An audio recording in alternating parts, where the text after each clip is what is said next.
శ్రీమాత్రే నమః. నమస్తేనండి. ఆ లలితా పరమేశ్వరి అమ్మవారి ఆశీస్సులు మనందరిపైన ఉండాలని సదా కోరుకుంటున్నాను. మరికొన్ని రోజుల్లో కార్తీక మాసం మొదలవుతుంది. ఈ కార్తీక మాసంలో చేయవలసిన పూజలు, వ్రతాలు మరియు కార్తీక మాస విశిష్టత గురించి తెలుసుకుందాము. మన ఛానల్ని ఫస్ట్ టైం చూస్తున్నట్లయితే ఈ వీడియో కనుక మీకు నచ్చినట్లయితే లైక్ చేయడం మాత్రం మర్చిపోకండి. మరియు మన ఛానల్ని సబ్స్క్రైబ్ చేసుకుని మరింత ముందుకు తీసుకెళ్లగలరని ఆశిస్తున్నాను. ఈ కార్తీక మాసంలో స్నాన, దాన, జపాలు, పూజలు, ఉపవాస వ్రతాలు, దీపాలు వెలిగించడము, వనభోజనాలు వంటి వాటిని చేయడం వల్ల జన్మ జన్మల పాపాలను ప్రక్షాళన చేసి అనంతమైన పుణ్యఫలాలను ప్రసాదించే మహిమాన్వితమైన మాసము ఈ కార్తీక మాసము. చాంద్రమానం ప్రకారము కార్తీక మాసం ఎనిమిదవది. శరదృతువులో రెండవ మాసము. ఈ మాసంలోని పూర్ణిమ నాడు చంద్రుడు కృతికా నక్షత్ర సమీపంలో సంచరిస్తూ ఉండటం వల్ల ఈ మాసానికి కార్తీక మాసము అని పేరు వచ్చింది అని స్కంద పురాణంలో పేర్కొనబడింది. అంటే కార్తీక మాసానికి సమానమైన మాసం లేదు. శ్రీ మహావిష్ణువుకు సమానమైన దేవుడు లేడు. వేదములలో సమానమైన శాస్త్రము లేదు. గంగతో సమానమైన తీర్థము లేదు అని అర్థము. అంతేకాకుండా శివునికి ప్రీతిపాత్రమైన మాసము ఈ కార్తీక మాసము. ప్రతి ఏటా దీపావళి వెళ్ళిన మరుసటి రోజు నుంచి అతి పవిత్రమైన కార్తీక మాసం ప్రారంభమవుతుంది.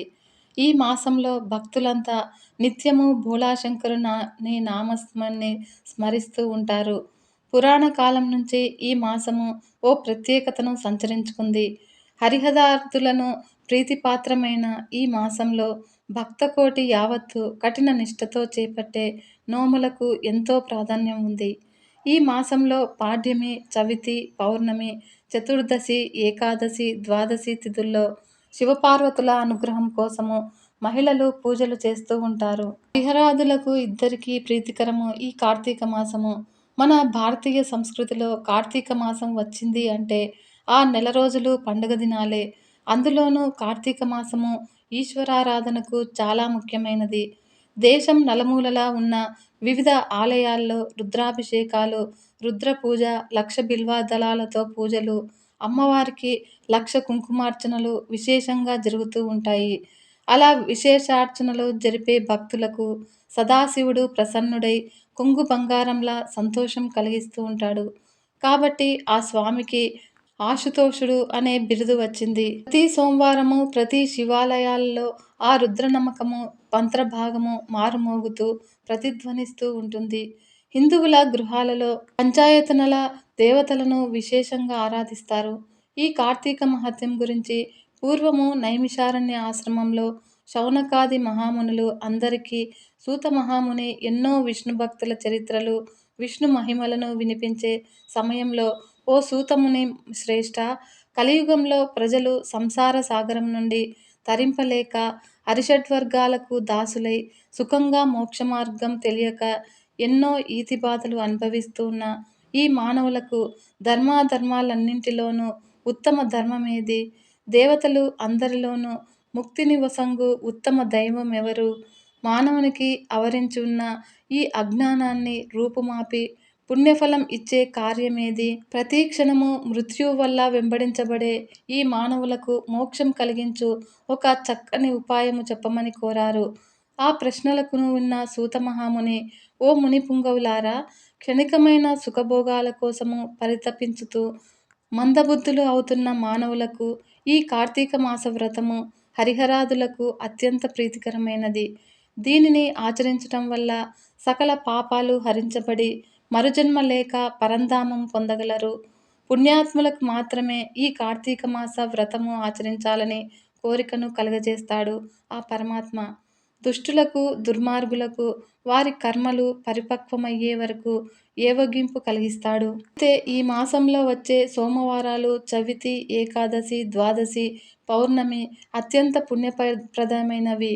నెల అంతా సాధ్యపడని భక్తులు కనీసము ఆయా రోజుల్లో పవిత్ర పుణ్యనది స్నానం ఆచరించి ఉపవాస దీక్షలు చేస్తూ మహాన్యాస పూర్వక మహారుద్రాభిషేకాలు, 1,00,000 బిల్వార్చనలు, 1,00,000 కుంకుమార్చనలు, లలిత విష్ణు సహస్రనామ పారాయణలు, ప్రతి నిత్యము ఉభయ సంధ్యలలో దీపారాధన చేసేవారికి విశేష పుణ్యఫలం లభిస్తుంది. ఈ కార్తీక మాసం 30 రోజులు ఆచరించిన వారికి అనంత కోటి పుణ్యఫలం లభిస్తుందని చెప్పబడింది. ఇందులో అత్యంత మహిమాన్వితమైన కాలము ప్రదోష కాలము. సూర్యాస్తమయం అయ్యాక 3 గడియలు అంటే 1 గంట ప్రదోష కాలము. రాత్రికి ఆరంభ కాలమే ఈ ప్రదోష సమయము. ఇలా ప్రతి నిత్యము వచ్చే ప్రదోషాన్ని నిత్య ప్రదోషంగా చెప్తారు. ఈ ప్రదోషము 4 విధాలుగా మహాత్ములు వివరిస్తూ ఉంటారు. 1 నిత్య ప్రదోషము, 2 పక్ష ప్రదోషము, 3 మాస ప్రదోషము, 4 మహాప్రదోషం అని చెప్తారు. అందరూ నిష్ఠాపరులు ఈ కార్తీక మాసమంతా పుణ్యనది స్నానం ఆచరిస్తూ ప్రతి నిత్యము హరిహరాదులను పూజిస్తూ పగలు అపక్వాహారము అంటే వండని ఆహారము, పాలు, పండ్లు స్వీకరించి సాయంత్రము భక్తితో కార్తీక దీపారాధనలు, పూజలు చేసి నివేదించిన అన్నాన్ని రాత్రి భుజిస్తూ ఉంటారు. ఇలా ఈ కార్తీక వ్రతాన్ని నిత్యం ఆచరిస్తూ ఉంటారు. ఇక ప్రదోష కాలంలో పరమేశ్వరుడు ఏకకాలంలో 2 రూపాల్ని ప్రదర్శిస్తూ ఎడమ భాగాన పార్వతీదేవి, రెండవ భాగంలో పరమేశ్వర రూపంగా అర్ధనారీశ్వరుడుగా దర్శనమిచ్చే కాలము ఈ ప్రదోష కాలం అని చెప్పబడింది. ఆ ప్రదోష సమయాల్లో ఆ తల్లి అధ్యక్షురాలుగా అధిరోహించి ఉండగా పరమేశ్వరుడు పరవశించి తాండవం చేస్తూ ఉంటాడు. ఈ నృత్యాన్ని దర్శించటానికి దేవదేవులందరూ అక్కడ కొలువుతీరి ఉంటారట. సమయంలో ఆ తాండవ నృత్యానికి అనుగుణంగా సరస్వతీదేవి వీణ వాయిస్తూ ఉంటే బ్రహ్మ తాళం వేస్తాడట. ఆ శ్రీ మహాలక్ష్మి గానం చేస్తూ ఉంటే శ్రీహరి మృదంగ వాయిస్తూ ఉంటాడట. ఇంద్రుడు వేణునాదంతో పులకరింప చేస్తూ ఉంటాడు. అలాంటి ప్రదోష సమయాల్లో దేవగంధర్వ మహర్షి సిద్ధులందరూ పరమాత్మ స్వరూపాన్ని కొలుస్తూ ఉంటారట. కాబట్టి ప్రదోష సమయాల్లో శివుని ఆరాధిస్తే శివుని ఆశీస్సులతో పాటు మిగతా దేవతల ఆశీస్సులు కూడా ఏకకాలంలో మనం పొందగలుగుతామని చెప్పబడింది. ఇంకా మనకు ఆ అర్ధనారీశ్వర స్వరూపాన్ని ధ్యానిస్తే 2 ప్రయోజనాలు లభిస్తాయట. కామము అంటే కోరికలను నియంత్రించే శక్తి, మరియు కాలాన్ని అంటే మరణాన్ని జయించే శక్తిని ప్రసాదిస్తాడట. ఇంకా ఈ ప్రదోషణ దర్శనం సర్వ శుభాలను కలగజేసి సర్వ దారిద్ర్య బాధలను తొలగించి సర్వ సంపత్తులు అనుగ్రహిస్తుంది అని చెప్పబడింది.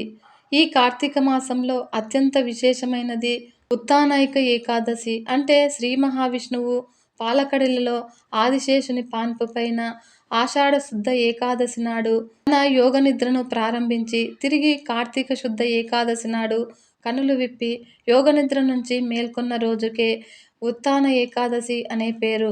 ఆ మరుసటి రోజు ద్వాదశి నాడు 33 దేవతలలో శ్రీ మహాలక్ష్మి సమేతుడై తులసి దాత్రివనంలో ఉంటాడని చెప్తారు. ఈ ద్వాదశినే క్షీరాబ్ది ద్వాదశి అంటారు. అంటే పూర్వము కృతయుగంలో దేవదానవులు పాల సముద్ర మథనం చేసిన రోజు కనుక దీనికి క్షీరాబ్ది ద్వాదశి అను పేరు వచ్చింది. పాల సముద్రాన్ని చిలుకారు కనుక చిలుకు ద్వాదశి అని కూడా అంటారు. కనుక స్త్రీలు ఈరోజు వారి సౌభాగ్య సంపదల కోసము తులసి దాత్రి అంటే తులసి కోట దగ్గర విశేష దీపారాధనలు చేసి షోడశోపచారాలతో తులసి దాత్రి లక్ష్మీనారాయణులను పూజిస్తారు. ఆ రోజు దేశం నలుమూలలా ఉన్న ఆలయాల్లోని లక్ష్మీనారాయణ మూర్తులను మిరుముట్లు గొల్పే విద్యుత్ దీపకాంతితో బాణసంచాలతో సమీప నదీ జలాలలో తెప్పోత్సవం నిర్వహిస్తూ ఉంటారు.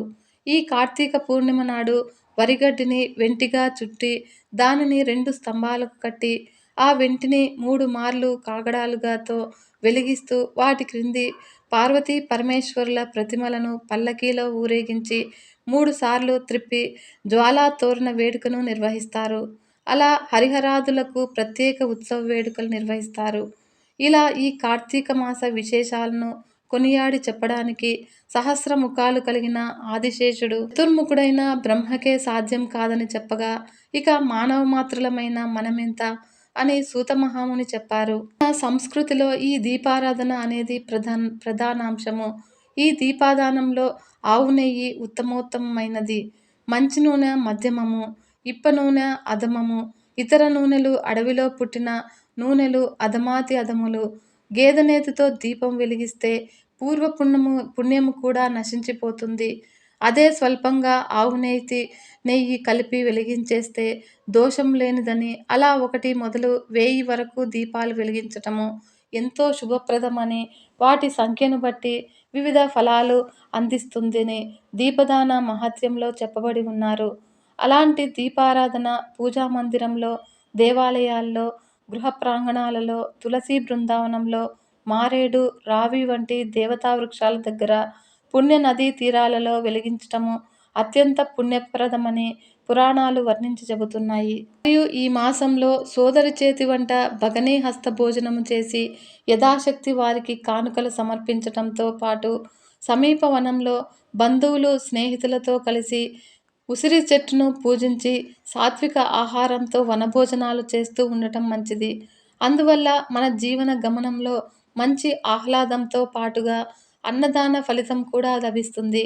అలాంటి మహిమాన్వితమైన ఈ కార్తీక మాసంలో నియమ నిష్టలతో హరిహరాదులను అనునిత్యం ఆరాధిస్తూ కార్తీక పురాణ పఠనం చేస్తే అనంతకోటి పుణ్యఫలం లభిస్తుందని, ఈ పవిత్ర పుణ్యదినాలలో అలసత్వం వహించకుండా యథాశక్తి దీపదానము, వస్త్ర, ఫల, పుష్ప, సువర్ణ దానాలు మొదలైనవి చేయటం వల్ల ఇహంలో సర్వసుఖాలు అనుభవించుటయే కాకుండా జన్మాంతరంలో జన్మరాహిత్యాన్ని పొందగలరని ఈ కార్తీక మాస వ్రత మహత్యాన్ని గురించి సూత మహాముని శౌనకాది మహామునులకు వివరించాడు.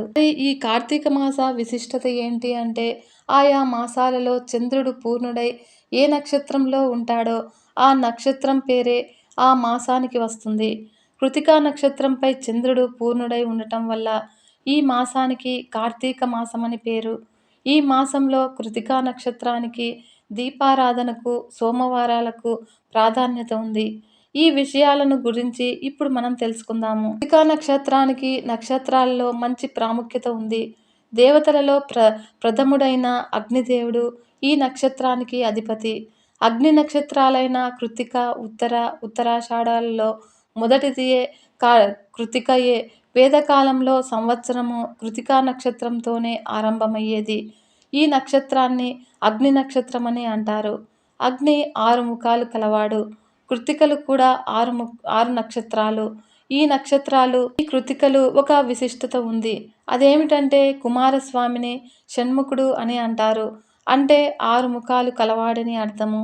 ఆకాశంలోని 6 కృత్తికా నక్షత్రాలు మాతృమూర్తులై పాలు ఇవ్వగా కుమారస్వామి 6 ముఖాలతో పాలు త్రాగాడు.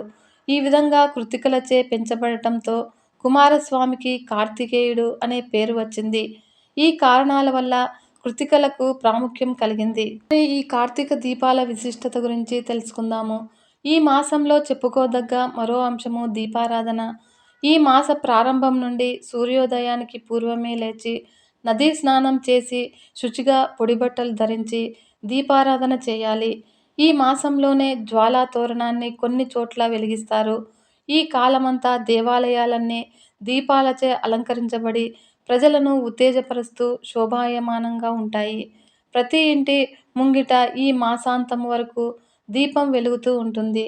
కార్తీక మాసంలో స్త్రీలు నదులలో, కోనేటిలలో దీపాలు వదులుతారు. ఈ దీపాలు ఆకాశంలోని చుక్కల్లాగా ప్రకాశవంతంగా వెలుగుతూ కన్నుల పండుగను కలుగజేస్తాయి. ఈ మాసంలో స్త్రీలు దీపాన్ని దానంగా ఇస్తారు. దీనివల్ల వారికి ఎనలేని కీర్తి సౌభాగ్యాలు కలుగుతాయని భావిస్తారు. ఈ దీపాలు మనిషిలోని అజ్ఞానమనే చీకటిని తొలగించి జ్ఞానమనే వెలుగును నింపుతాయి. ఈ కార్తీక సోమవారాల విశిష్టత ఏంటి అంటే, ఈ మాస వారాలలో సోమవారానికి ప్రత్యేకత ఉంది. సోమవారానికి చంద్రుడు అధిపతి. దేవతలలో ప్రథముడైన అగ్ని నక్షత్రాలలో మొదటిదైన కృత్తికను అధిపతిగా ఉండటము, చంద్రుడు పూర్ణుడై ఈ నక్షత్రం మీద ఉండటం వల్ల మాసంలోని సోమవారాలకు విశిష్టత కలిగింది. చంద్రుని వారమైన ఈ సోమవారం నాడు శివునికి ఎంతో ప్రీతికరమైనది. శైవ భక్తులు ఈ మాసంలో ముఖ్యంగా సోమవారాలలో భక్తి శ్రద్ధలతో, నియమనిష్టలతో శివుణ్ణి ఆరాధిస్తారు. ఈ మాసకాలంలో సూర్యోదయం పూర్వమే బ్రహ్మ ముహూర్తంలో నదీ స్నానం చేసి హరిహర శంభో అంటూ శివుణ్ణి స్తుతిస్తూ భక్తి ప్రపంచంలో మునిగిపోతారు. ముఖ్యంగా శైవ భక్తులు ఈ మాసమంతా ఉపవాసం ఉండి శివుని పూజిస్తారు. శివప్రీతికరమైన సోమవారం రోజు భానోదయం ముందు లేచి స్నానాది కార్యక్రమాలు ముగించుకొని పొడి బట్టలు ధరించి మొదటగా దీపారాధన చేయాలి. అనంతరము శివుడికి రుద్రాభిషేకం చేయించి శివవ్రత నియమాలను పాటించాలి. ఈ విధంగా చేయడం వల్ల నిత్యము సిరి సంపదలతో సుఖ సౌభాగ్యాలతో వర్ధిల్లుతారని ప్రజల నమ్మకము. సూర్యుడు తులారాశిలో ప్రవేశించిన నాటి నుండి గాని కార్తీక మాసారంభం దినమైన శుద్ధ పాడ్యమి మొదలుకొని గాని వ్రతారంభం చేయాలి. అలా ప్రారంభించే సమయంలో ఓ కార్తీక దామోదర నీకు వందనములు. నాచే ఆరంభింపబడే కార్తీక వ్రతాన్ని విఘ్నం లేకుండా చేయుము అని తర్వాత స్నానం చేయాలి. ఆ విధంగా జీవనదికి వెళ్ళి గంగకు శ్రీమన్నారాయణునకు భైరవుణ్ణి నమస్కరించి భైరవాజ్ఞను తలదాల్చి నీటిలో నిలబడి మొదట సంకల్పం చెప్పుకొని సూక్తాలను చదివి మార్జన మంత్రములతోనూ అగమర్షణ మంత్రములతోనూ గంగోదకమును శిరస్సున జల్లుకొని అగమర్ష స్నానము ఆచరించాలి. తర్వాత సూర్యుడికి అర్ఘ్యప్రదానం చేసి దేవతలకు ఋషులకు పితృదేవతలకు క్రమ ప్రకారంగా తర్పణం వదలాలి. అప్పుడు అది సుస్నానం అవుతుంది. స్నానం చేసిన తర్వాత నదీ తీరము చేరి 3 దోసిళ్ల నీరు గట్టున పోయాలి. కార్తీక మాసంలో గంగా, గోదావరి, కావేరి, తుంగభద్రాది నదులలో స్నానం చేస్తే అత్యుత్తమము. గంగానది కార్తీక మాసంలో నదులన్నింటిలో ద్రవరూప సన్నిహితమైన ఉంటుంది. శ్రీ ఆదినారాయణుడు కౌష్పాదమాత్ర ప్రదేశంలో జలములో సన్నిహితుడై ఉంటాడని వేదాలు చెబుతున్నాయి. కాబట్టి సముద్రకాది అయిన నదీ స్నానము అత్యంత పవిత్రమైనది. నదీ స్నానానికి అవకాశము లభించకపోతే చెరువులో గాని కూపము దగ్గర గాని సూర్యోదయము స్నానం చేయాలి. తర్వాత మడిబట్టలను ధరించి ముందుగా భగవంతుని స్మరించుకోవాలి. ఆ తర్వాత భస్మాన్ని త్రిపుండ్రముగా నుదుటన ధరించాలి. లేక గోపీచందనము పైన నుదుటన బొట్టుగా ధరించాలి. తర్వాత సంధ్యావందనము బ్రహ్మయజ్ఞాన్ని ముగించి నిత్యాగ్నిహోత్రాన్ని చేసుకుని దేవతార్చన చేసుకోవాలి.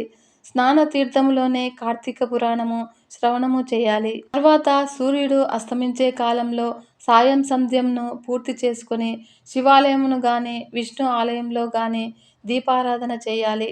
షోడశోపచార పూజా విధానంలో హరిహరులను పూజించి షడ్రచోపేతమైన భక్ష్య భోజ్యాలతో కూడిన నైవేద్యం పెట్టాలి. ఈ విధంగా కార్తీక శుద్ధ ప్రతిపత్తు మొదలు అమావాస్య తుది వరకు భక్తవ్రతం చేస్తే కార్తీక మాస వ్రతము పూర్తవుతుంది.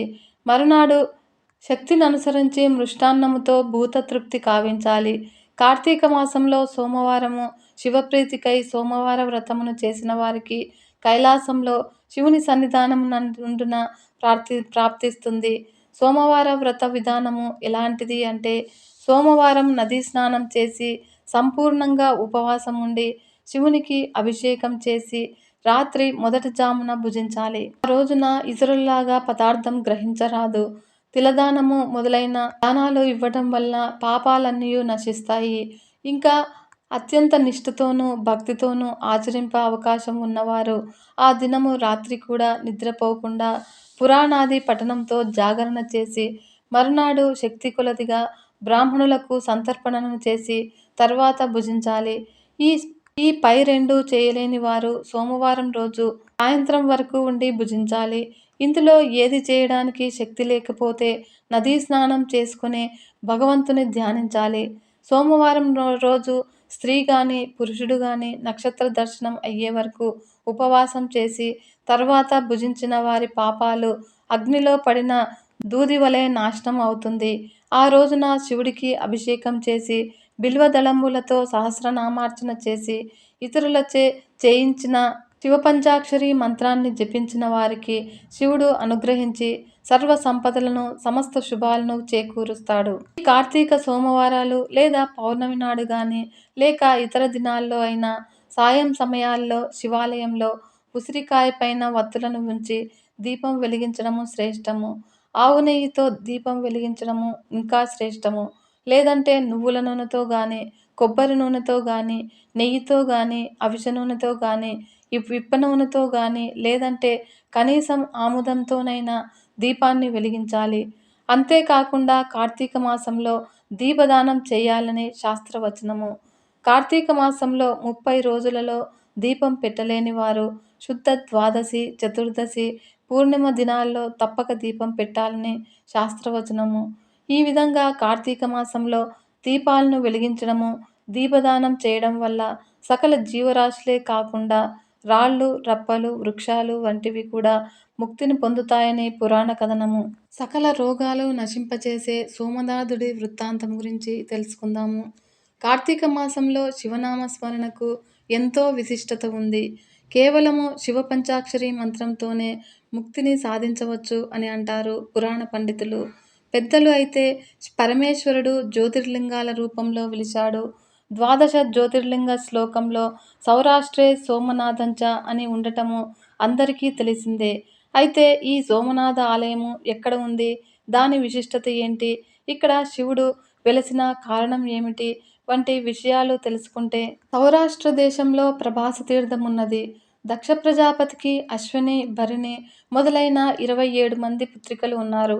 వారిని చంద్రుడికిచ్చి వివాహం చేశాడు దక్ష ప్రజాపతి. వీరందరూ నక్షత్రాలు.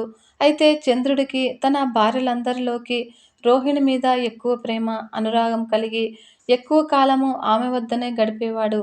ఈ విషయము మిగిలిన భార్యలకు బాధాకరంగా మారింది. వారంతా ఒకరోజు తండ్రి అయిన దక్ష ప్రజాపతి వద్దకు వెళ్ళి చంద్రుడు తమను నిర్లక్ష్యం చేస్తున్నాడని మొరపెట్టుకున్నారు.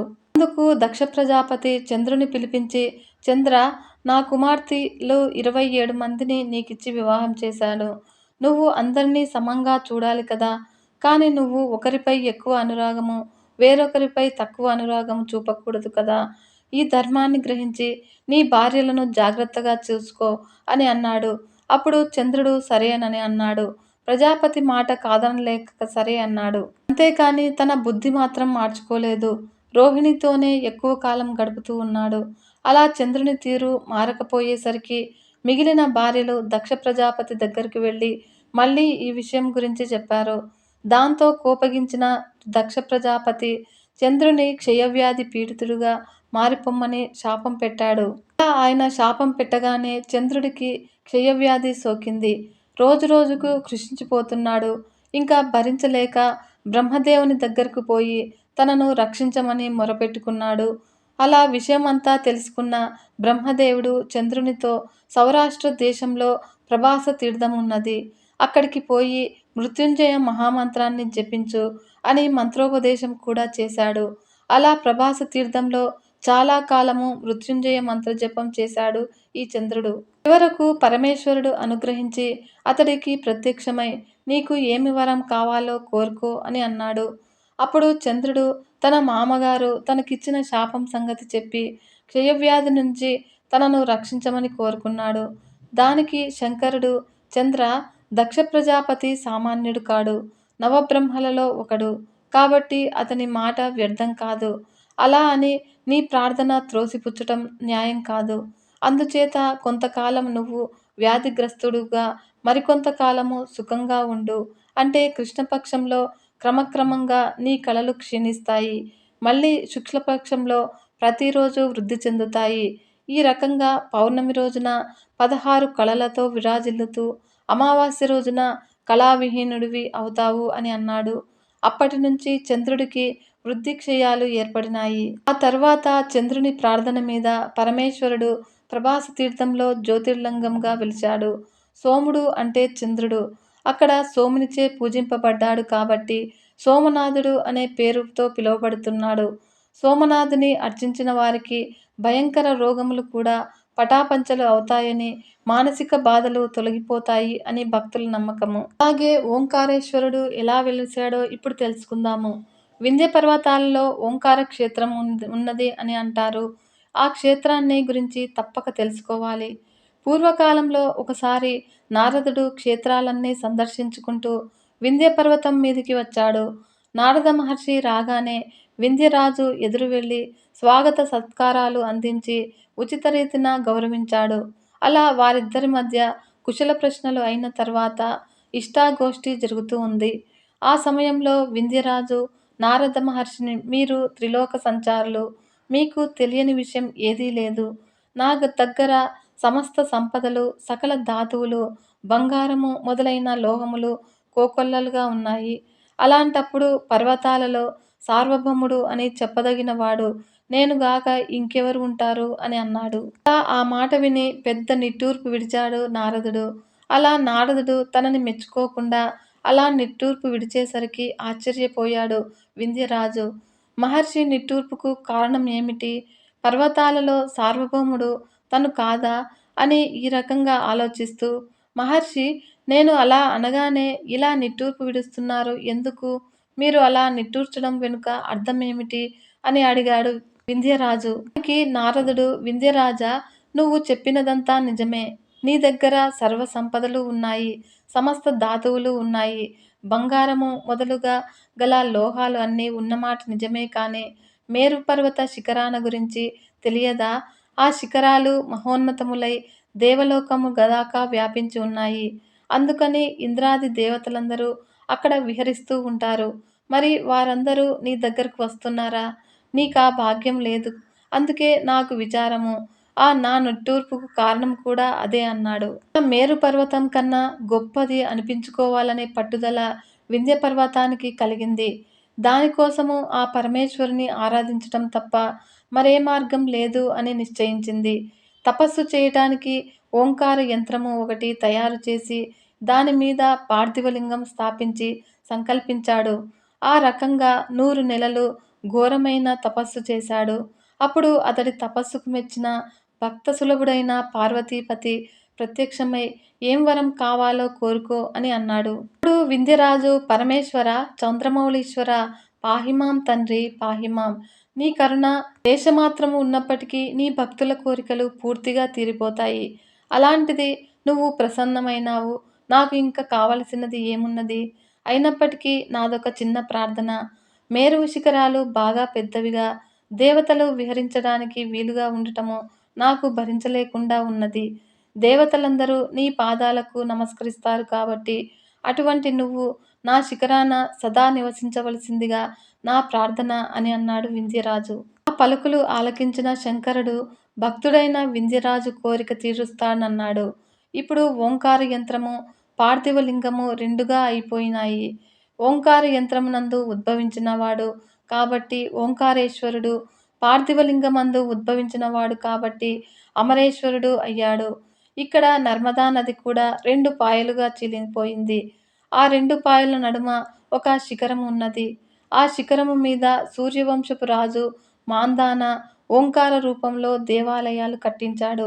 ఓంకార క్షేత్రానికి వెళ్ళాలి అంటే యాత్రికులు నర్మదా నదిని పడవల మీదుగా దాటి బ్రహ్మపురి, విష్ణుపురి అనే కొండలను దర్శించి వెళ్ళాలి. ఇది ఓంకారేశ్వరుడి కథ. మహాకాళేశ్వర క్షేత్రము దేవతలకు కూడా పూజనీయమని తెలుసుకుందాం ఇప్పుడు. భారతదేశంలో శివక్షేత్రాలు ఎప్పటి నుండో ఉన్నాయి. వాటిలో పరమేశ్వరుడు స్వయంభువుగా వెలిసిన జ్యోతిర్లింగాలు ఎంతో ముఖ్యమైనవి. ఇవి ముక్తిని ప్రసాదించేవి. ఒక్కో క్షేత్రానికి ఒక్కో కథ ఉన్నట్లు ఉజ్జయినిలో వెలిసిన మహాకాళేశ్వరునికి కూడా ఓ కథ ఉంది.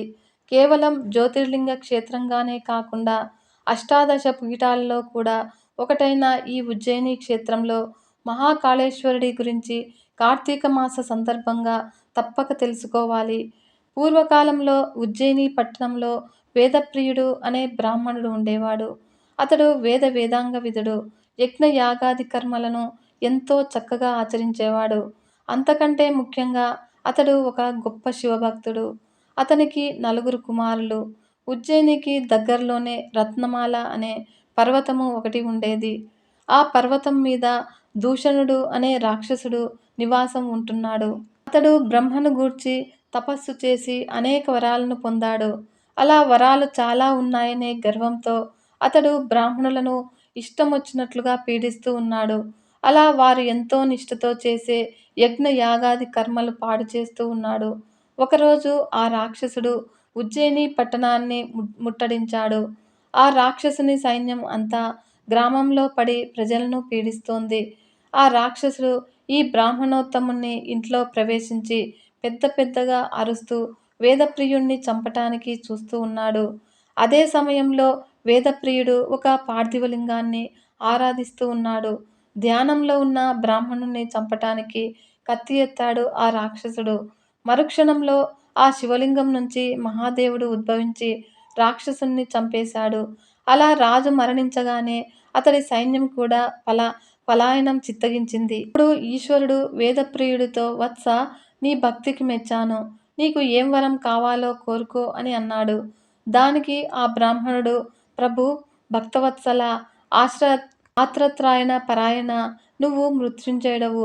నీ కృపా విశేషము వల్లనే గాక ఇవాళ నా ప్రాణాలు నిలిచాయి.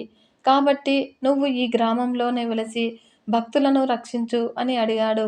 అలా ఆ మాటలు విన్న పరమేశ్వరుడు వేదప్రియుడి కోరిక మేరకు అక్కడ జ్యోతిర్లింగమై వెలిశాడు. పరమశివుడు మహాకాలుడి రూపంలో రాక్షసుడిని సంహరించాడు కాబట్టి మహాకాళేశ్వరుడు అనే పేరు వచ్చింది. ఈ క్షేత్రము క్షిప్రా నదీ తీరంలో ఉంది. క్షిప్రా నదిలో స్నానం చేసి ఇక్కడ మహాకాళేశ్వరుని సేవించినట్లయితే దరిద్రము, అన్ని రకాల దుఃఖాలు, అన్ని భయాలు పారిపోతాయి.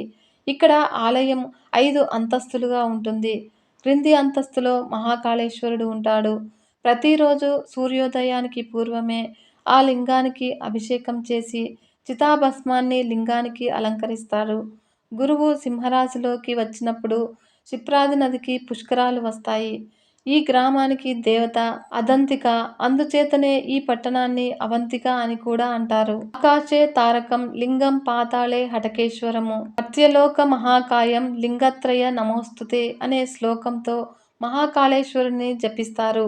ఆకాశంలో తారకేశ్వర లింగము, పాతాళంలో హటకేశ్వర లింగము, భూలోకంలో శ్రీ మహాకాళేశ్వర లింగము, ఈ 3 దేవతలకు కూడా పూజనీయములు. ఇది మహాకాళేశ్వరుడి కథనము. తెలుసుకున్నారు కదా ఫ్రెండ్స్. ఓం నమ శివాయ. సర్వే జన సుఖినో భవంతు. లోకా సమస్త సన్మంగళాన్ భవంతు. నమస్తే.